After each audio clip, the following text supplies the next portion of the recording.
गएको निर्वाचनमा घण्टीमा भोट माग्ने नेता कार्यकर्तालाई कारबाही गर्छौं, माधव कुमार नेपालको भनाई। सत्ता गठबन्धनले उपसभामुख लिन मिल्दैन, केसीको भनाई।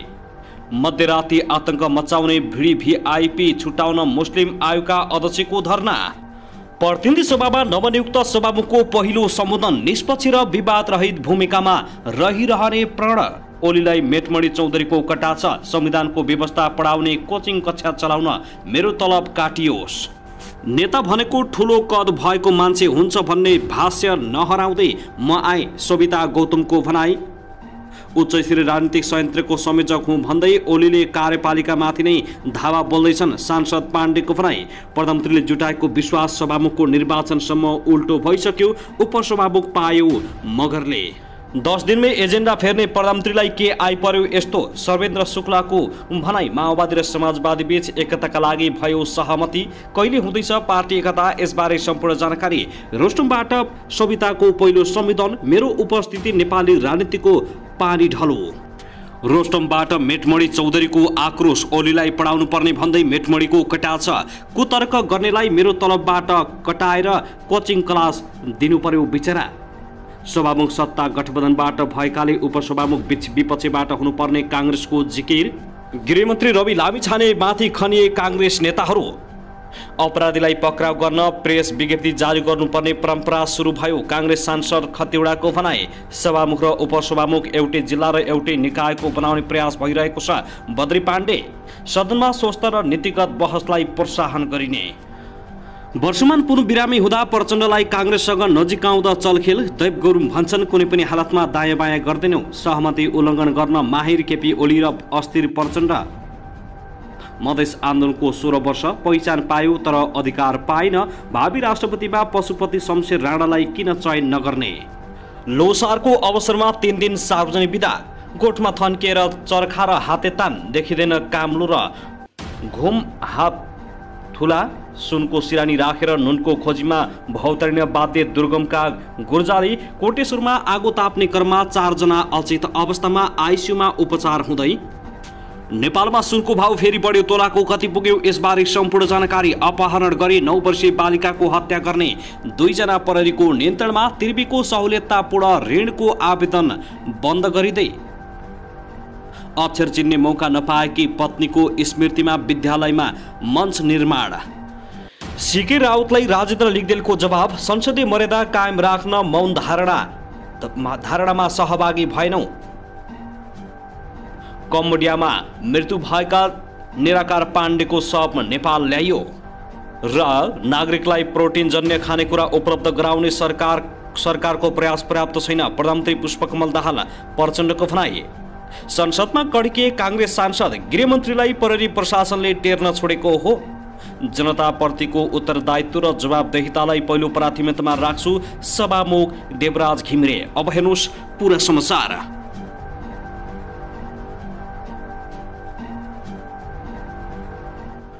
दर्शकबिन नमस्कार, युट्युब च्यानल नेपाली खबर मिडियामा तपाईहरूलाई हार्दिक स्वागत छ। यदि हाम्रो च्यानललाई अहिलेसम्म सब्स्क्राइब गर्नुभएको छैन भने सब्स्क्राइब गरी नजिक रहेको बेल आइकनलाई दबाई हामीसँग जोडिनुहोला। दर्शकबिन सदाझै आज पनि हामी तपाईहरुमाझ देशभरका विभिन्न समाचारका साथ उपस्थित भइसकेका छौं। यो भिडियोलाई अन्तिमसम्म हेरी हामीले साथ दिनुहोला। दर्शकबिन हाम्रो मेहनतको लागि एउटा सानो लाइक गर्न भने नभुल्नुहोला। कहाँ देखेर देख्नुहुन्छ, के भन्न चाहनुहुन्छ, तपाईको मनमा लागेका प्रतिक्रिया कमेन्ट बक्समा छोड्न नभुल्नुहोला। के तपाईँ हाम्रो च्यानलमा नियमित श्रोता हुनुहुन्छ? यदि नियमित हुनुहुन्छ भने तल कमेन्ट बक्समा नियमित अथवा रेगुलर लेख्नुहोस्। नयाँ हुनुहुन्छ भने सब्स्क्राइब गरी जोडिनुहोस् ताकि नयाँ अपडेटका साथ हामी तपाईहरुमाझ दैनिक रूपमा उपस्थित हुने गर्दछौँ। हाम्रा अपडेटहरू तपाईहरूलाई के कस्तो लागिरहेका छन्, सल्लाह सुझाव प्रतिक्रिया कमेन्ट बक्समा छोड्न नभुल्नुहोला। दर्शकबिन आउनुहोस् आजको पहिलो खबरतर्फ लागौ। उपप्रधानमन्त्री एवं ऊर्जा जलस्रोत तथा सिंचाई मन्त्री राजेन्द्र लिगदेलले जनमत पार्टीका अध्यक्ष सीके राउतले संसदीय मर्यादा विपरीत संसदमा आफूले शहीदहरूको सम्मान भन्दै मौन धारणा गर्न लगाएको दावी गरेका छन्। मधेसका शहीदहरूप्रति सरकार र संसदले सम्मान नगरेको भन्दै गत माघ 5 गते बसेको प्रतिनिधि सभा बैठकमा जनमत पार्टीका अध्यक्ष सीके राउतले मौन धारणा गर्न लगाएका थिए। त्यो काम संसदीय मर्यादा र नियम विपरीत भएकाले प्रधानमन्त्री पुष्पकमल दाहाल प्रचण्ड सहित आफूहरूले मौन धारणा गर्ने काममा सहभागी नभएको पनि उनले उपप्रधानमन्त्री राजेन्द्र लिङ्गदेनले स्पष्ट पारेका छन्। उनले विशेष परिस्थितिमा सभामुखले गरेको रुलिङलाई मात्रै संसदमा मान्नुपर्ने परिपाटी रहेको पनि उल्लेख गरेका छन्। राष्ट्रिय प्रजातन्त्र पार्टीका अध्यक्ष समेत रहेका लिङ्गदेनले आफूहरूले सो कर्ममा शहीदहरूलाई अनादर गरेको भनेर भ्रममा नपर्न पनि सबैलाई आग्रह गरेका छन्। माघ 5 गते बैठक थियो, त्यहाँ मधेस आन्दोलनका शहादत प्राप्त गर्ने अथवा मधेसका शहीदहरूका प्रति सम्मान गर्ने जुन विषय उठेको थियो, यहाँ उठ्ने र नउठ्नेको विषय बाहिर प्रचारमा आइरहेको छ। सम्माननीय प्रधानमन्त्री अगाडि हुनुहुन्थ्यो, उहाँको उपप्रधानमन्त्री म थिएँ, हामी उठेनौँ। यसको अर्थ बाहिर के गइरहेको छ भने कि हामीले मधेस आन्दोलनका शहादत प्राप्त गर्ने शहीदहरूका प्रति हाम्रो चाहिँ सम्मान छैन भन्ने अर्थमा प्रचार गरिराखिएको छ। तर संसदको एउटा मर्यादा हुन्छ, एउटा नियम हुन्छ र रुलिङ सभामुखको चल्छ। उनले भने यति कुरा पनि दोस्रो कार्यकाल संसदमा आएको मैले बुझिनँ भने म कुनै भावना वा बहानाले बगे भने त्यसले संसदीय परम्परामा राम्रो छाप छाड्दैन। कि त त्यो विषय सभामुखले रुलिङ गर्नु पर्यो कि मेरो प्रधानमन्त्री उठ्नु पर्यो। त्यसकारण हामीले यो भ्रम नरहोस्, हामीले त्यस विषयप्रति अनादर गरेको होइन। मलाई लाग्छ प्रधानमन्त्रीले पनि गर्नु भएको होइन। दर्शकवृन्द, त्यसगरी आउनुहोस् अब अर्को खबरतर्फ लागौ। बालकको हत्या गर्ने 2 जनालाई रौतहट प्रहरीले पक्राउ गरेको छ। प्रहरीले बालकको हत्या गर्ने 2 जना अभियुक्तलाई 41 दिनको लामो अनुसन्धान प्रस्ताव पक्राउ गर्न सफल भएको हो। जिल्ला प्रहरी कार्यालय रौतहटमा शुक्रबार आयोजित पत्रकार सम्मेलनमा रौतहट प्रहरीका एसपी वीरबहादुर बुढा मगरले दिएको जानकारी अनुसार रौतहटको मानव नारायण नगरपालिका 8 पिपरराज वाडा बस्ने जय किशोर प्रसाद कुशवाहाको 9 वर्षीय छोरा आसनारायण प्रसाद कुशवाहा मङ्सिर 25 गते दिउँसो 4 बजे बेपत्ता भएका थिए। प्रहरीले निकै खोज तलास एवं शङ्कास्पद व्यक्तिलाई नियन्त्रणमा लिए अनुसन्धान गर्दै गए पनि बालकको पत्तो लागेको। तर पुस 1 गते दिउँसो करिब 4:30 बजे गाउँ छेउमै रहेको बागमती नदीको पानीमा बालकको शव फेला परेपछि प्रहरीले विशेष टोली बनाएर गहन अनुसन्धान थालेको एसपी मगरले बताएका छन्। प्रहरीको सूक्ष्म अनुसन्धानको क्रममा मृतकका बुबा जयकिशोरसँग नातामा काका पर्ने जयराम महतो कोइरीको जग्गा सम्बन्धी पुरानो रेसिपी रहेको खुल्ला आएको छ। सोही गाउँ बस्ने 33 वर्षीय जयरामले आफ्ना छिमेकी 37 वर्षीय जयसरामसँग मिलेर बालकको मुख थुनेर हत्या गरी बागमती नदीमा फालेको स्वीकार गरेपछि प्रहरीले 2 जना विरुद्ध कर्तव्यज्यान मुद्दामा जिल्ला अदालतबाट 7 दिनको म्याद थपेर आज उनीहरूलाई सार्वजनिक गरेको बताइएको छ। प्रहरीलाई अभियुक्त जयरामले दिएको बयान अनुसार बालकलाई बेपत्ता पारेकै दिन राति गाउँ बाहिर रहेको गोठमा बाँधेर मुख थुनी हत्या गरेका थिए। साथै आउनुहोस् अब अर्को खबरतर्फ लागौँ। नेकपा एकीकृत समाजवादीका सांसद मेटमणि चौधरीले संविधानको व्यवस्था व्यवहारिक कार्यान्वयन नगर्ने हो भने त्यो कार्यान्वयन गर्नका लागि होइन भनेर घोषणा गर्न प्रस्ताव गरेका छन्। उनले संसदमा संविधान च्यात्न र मास्न खोज्नेहरूको उपस्थित जबरजस्ती बलियो बनिरहेको बताएका छन्।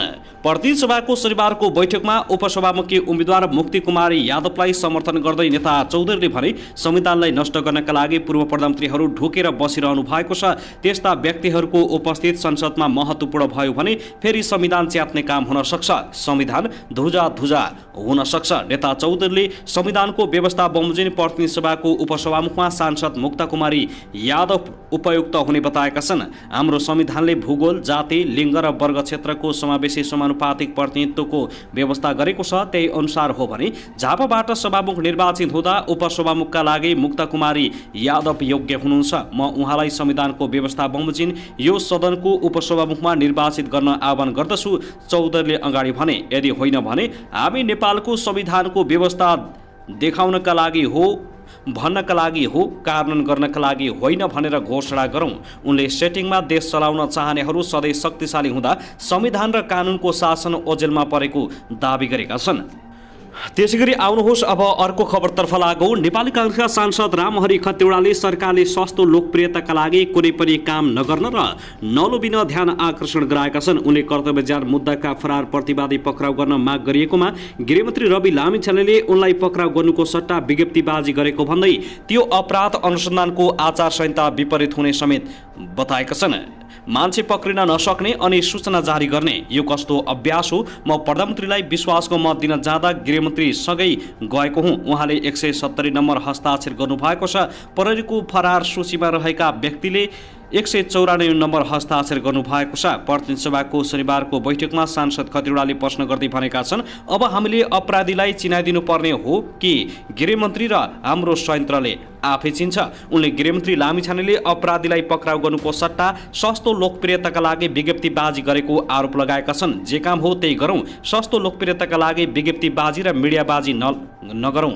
म सरकारको ध्यान आकर्षण गराउन चाहन्छु, खतिवड़ाले भने। जनताको माझमा अर्को नाटक प्रसहन नगरौँ, जनतालाई मूर्ख बनाउने काम नगरियोस्। गृहमन्त्रीले अपराधीलाई पक्राउ गर्न लगाउने हो। अपराध अनुसन्धान आचार संहिताको विरुद्ध विज्ञप्ति जारी गर्न मिल्दैन। दर्शकबिन त्यसै गरी आउनुहोस् अब अर्को खबरतर्फ लागौँ। प्रधानमन्त्री पुष्पकमल दाहाल प्रचण्डले आफ्नो तेस्रो कार्यकालमा देशलाई केही दिने गरी काम गर्ने बताएका छन्। नेपाल वैदेशिक रोजगार व्यवसायी सङ्घले आयोजना गरेको 29औं साधारण सभाको उद्घाटन गर्दै प्रधानमन्त्रीले तेस्रो कार्यकालमा विदेशमा रहेका नेपालीहरूको हितलाई केन्द्रमा राखेर काम गर्ने बताएका हुन्। कार्यक्रममा प्रधानमन्त्रीले भने, म दोस्रो पटक प्रधानमन्त्री हुँदा विदेशमा रहेका नेपालीहरूको हितका पक्षमा केही महत्त्वपूर्ण काम गरेको थिएँ। विदेशमा रहेका नेपालीहरूको बिमा, श्रम स्वीकृति, क्षतिपूर्तिको रकममा वृद्धि लगायत महत्त्वपूर्ण काम भएका थिए। यसपटक विदेशमा रहेका नेपालीको हितलाई केन्द्रमा राखेर थप काम गर्नुपर्ने मेरो दायित्व छ। प्रधानमन्त्रीले आफ्नो तेस्रो कार्यकाल मुलुकको विकास, समृद्ध र सुशासनका निम्ति चुनौतीपूर्ण अवसर भएको बताएका छन्। प्रधानमन्त्री प्रचण्डले भने, देशलाई केही दिनै पर्ने परिस्थितिमा प्रधानमन्त्री भएको छु। देशलाई केही न केही परिणाम दिन्छु र दिन्छु। प्रधानमन्त्री प्रचण्डले वैदेशिक रोजगारीमा थुप्रै समस्या रहेको भन्दै त्यसतर्फ विशेष ध्यान दिन व्यवसायीहरूलाई आग्रह गरेका छन्। उनले भने, अघिल्ला वर्ष वैदेशिक रोजगारीमा थुप्रै समस्या रहेका समाचार मैले सुनेको थिएँ। यो व्यवसाय संवेदनशील छ, यसलाई व्यवस्थित र मर्यादित बनाउनै पर्छ। यसभित्र थुप्रै विकृति र विसङ्गति छन्, त्यसको अन्त्य गर्नुपर्छ। मेरो विश्वास छ सरकारको प्रयासमा तपाईँहरूको साथ पक्कै हुनेछ। हाल करिब 40 लाख नेपाली वैदेशिक रोजगारीका लागि विभिन्न मुलुकहरूमा पुगेको तथ्याङ्कले बताएको छ। त्यसैगरी आउनुहोस् अब अर्को खबरतर्फ लागौँ। धरान उपमहानगरपालिका 5 मा एक व्यक्तिले खुकुरी प्रहार गरी साथीको विवश रूपमा हत्या गरेका छन् भने एक महिलालाई गम्भीर घाइते बनाएका छन्। स्थानीय 39 वर्षीय हर्कबहादुर राईले घरको भान्सा कोठामा साथी 35 वर्षीय कुमार बुढाथोकीको हत्या गरेका हुन्।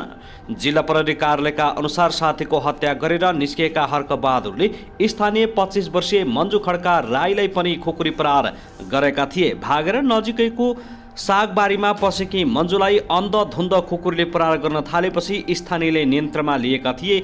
गम्भीर घाइते मन्जुको धरान स्थित विजयपुर अस्पतालमा उपचार भइराखेको छ। मृतक बुढाथोकीको शव परीक्षणका लागि धरान स्थित बीपी कोइराला स्वास्थ्य विज्ञान प्रतिष्ठान लगिएको छ। हत्याको कारण भने खुल्न सकेको छैन। घटनाबारे प्रहरीले थप अनुसन्धान गरिरहेको छ।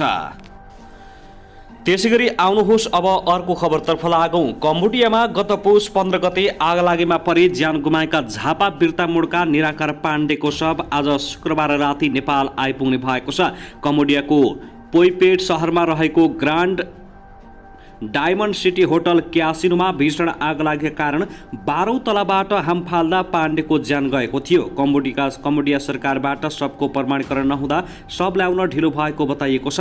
नेपालबाट आवश्यक कागजात पठाएसँगै कम्बोडियाले शवको प्रमाणीकरण गरेपछि उनको शव शुक्रबार थाइल्यान्ड हुँदै नेपाल आउन लागेको हो। निराकारका बुबा अग्नि पाण्डेका अनुसार थाइल्यान्डबाट नेपाल एयरलाइन्समा उनको शव नेपाल ल्याइने भएको छ। शव शुक्रबार राति 10:30 बजे काठमाडौँ आइपुग्ने र राति नै झापा ल्याउने तयारी गरिरहेको नेकपा एमालेका बिर्तामोड नगर अध्यक्ष सुभाष भट्टराईले जानकारी दिए। नगर अध्यक्ष भट्टराईका अनुसार पाण्डेको शव शनिबार झापा पुग्नेछ। शव नेपाल ल्याउन सरकारले नै खर्च बेहोर्ने निर्णय भएको छ भने सरकारको निर्णय अनुसार सरकारी प्रक्रियाबाटै उनको शव नेपाल ल्याउन लागि हो। शव नेपाल ल्याउन कम्बोडिया समेत हेर्ने थाइल्यान्ड स्थित नेपाली दूतावासले आवश्यक समन्वय गरिरहेको छ। दूतावासलाई एनआरएन कम्बोडियाले सहजीकरण गरिरहेको बताइएको छ। त्यसैगरी आउनुहोस् अब अर्को खबरतर्फ लागौँ। बाँकेको नेपालगञ्ज विमानस्थलबाट काठमाडौँ उडेको श्री एयरको जहाज झापा स्थित चन्द्रगढी विमानस्थलमा आकस्मिक अवतरण गरेको छ। बिहान 7:30 जाँदा काठमाडौँ उडेको श्री एयरलाइन्सको 440 विमान 9:05 चन्द्रगढी विमानस्थलमा अवतरण भएको हो। भिजिबिलिटी निकै कम भएका कारण काठमाडौँमा जहाज अवतरण हुन नसकेको विमानस्थलले जनाएको छ। विमानस्थलको भिजिबिलिटी 1500 मिटर माथि थियो। अहिले केही बढेको छ, तर पूर्ण अनुकूल भने भएको छैन। विमानस्थल स्रोतका अनुसार त्यसपछि झापाको चन्द्रगढी डाइभर्ट गराउनु परेको बताइएको छ। अहिले भिजिबिलिटी कम भएकै कारण त्रिभुवन अन्तर्राष्ट्रिय विमानस्थलको आन्तरिक उडान भने प्रभावित भएको छ। दर्शकबिन त्यसैगरी आउनुहोस् अब अर्को खबरतर्फ लागौँ।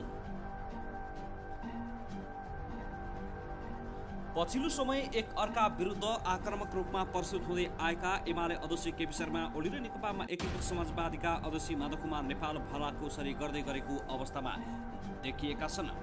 यसअघि 11 पुसमा प्रधानमन्त्री पुष्पकमल दाहाल प्रचण्डले राष्ट्रपति कार्यालय शीतल निवासमा शपथ गर्दा सँगै देखिएपछि फेरि सभामुखको शपथमा ओली र नेपाल सँगै देखिएका हुन्। पूर्व प्रधानमन्त्रीको लहरमा केपी ओली, माधव नेपाल र डा बाबुराम भट्टराई एउटै लहरमा देखिन्छन्। साथै पूर्व प्रधानमन्त्री एवं समाजवादीका सम्मानित नेता झलनाथ खनाल पनि एउटै लहरमा छन्। एउटै लहरमा बसिरहँदा नेपाल ओलीसँग केही संवाद गरिरहेको हाउभाउमा प्रस्तुत भएको तस्बिरले देखाएको छ।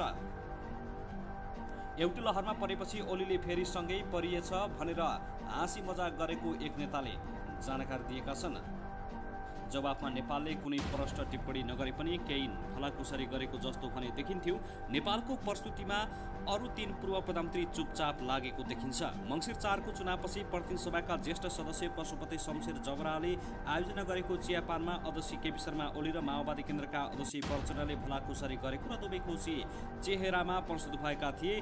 त्यही बेलादेखि नै सत्ता गठबन्धन बनाउन दुई नेताले पहल गरिरहेको चर्चा चलेको थियो।